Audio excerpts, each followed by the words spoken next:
heti kun tulin tähän, niin mulle tulee sellainen mielikuva vanhan näköisestä naisesta, joka istuu niin kuin keinutuolissa. Ja se keinutuoli on semmoinen hyvin koristeellinen, niin kuin pajusta tehty. Siinä on korkea selkänoja ja kiemuraiset nämä käsinojat. Ja niin hän on siinä, missä sinä olet, niin se keinutuoli on tuossa noin. Se oli ensimmäinen mielikuva, minkä mä sain, kun tulen tähän huoneeseen. Ja sen, että hän odottaa kuolemaa. Hän tietää, että hänen aikansa on kohta loppu. Tosi raskas. Joo, siis niin kuin hänellä on jotain silleen niin kuin keuhkojen kanssa, että hän on vaikea hengittää ja hän tietää, että se niin kuin menee kohti loppua. Mutta hän ei ole sillä tavalla surullinen oikeasti siitä, eikä kovin huolissaankaan. Mutta hän on enemmänkin, hän istuu siinä keinutuolissa ja hän miettii sitä, että miten ne, jotka jäävät tähän hänen jälkeensä, miten ne täällä pärjäävät. Ja tämä on semmoinen, että koen, että tämä on tämän kartanon isännän äiti. Ja tällä kartanolla on rahahuolia. Tällä isännällä on rahahuolia.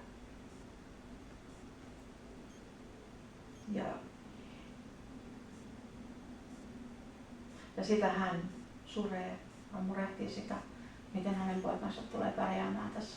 Menettääkö hän tämän kartanon. Ja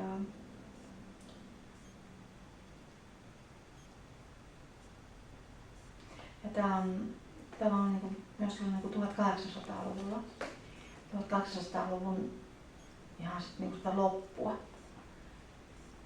Mä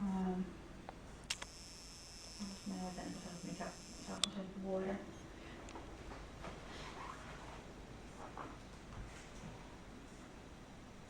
Se on 1846. 1800. Mä tarkistan vielä sen vuosiluvun.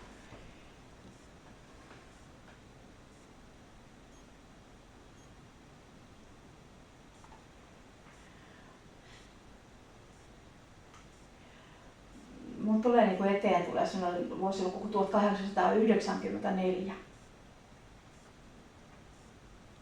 Se olisi niin sitä. Ja että todellakin tämä omistaja vaihtuu sen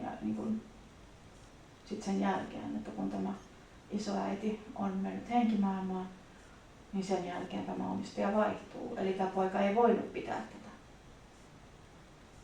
Ja nyt huomautan sitä, että mä en tiedä tämän kartanon historiasta hirveän paljon.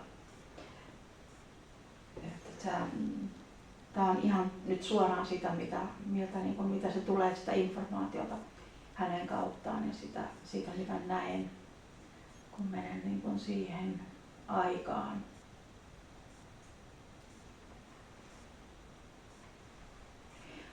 Tässä huoneessa on myöskin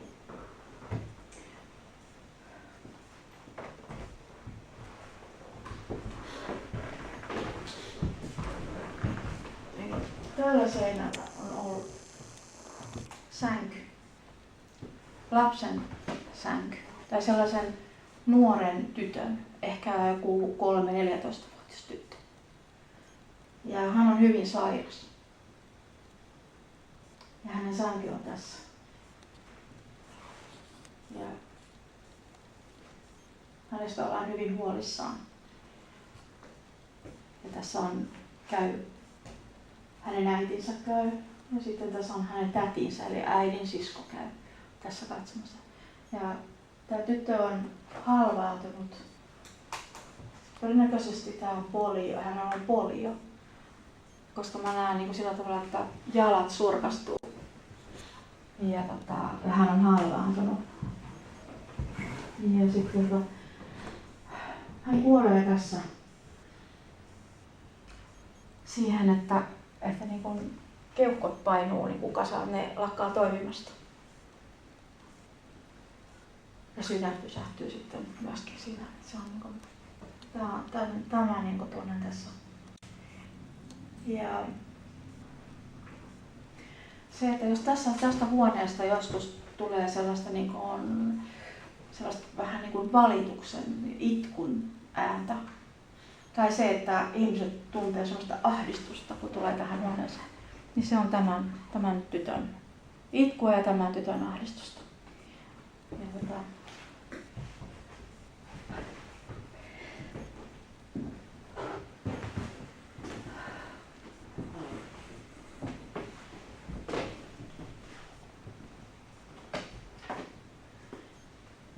Ja hän sanoo, että mä sanon hänen nimekseen Kaaren tai Kaarin. Joo, Kaarin.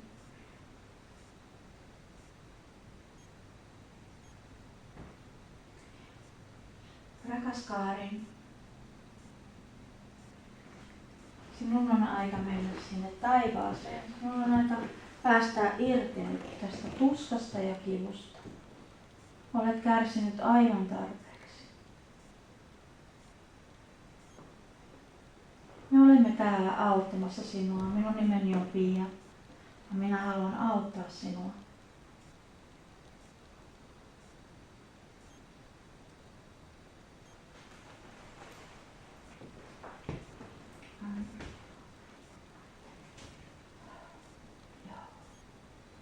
Voit nousta. Voit nousta. Ruumis ei ole enää täällä. Voit nousta. Irrota. Nouse.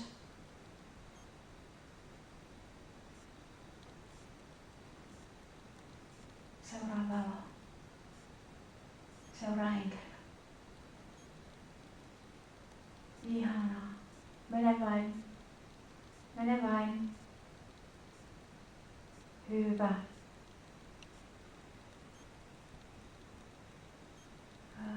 Kiitos.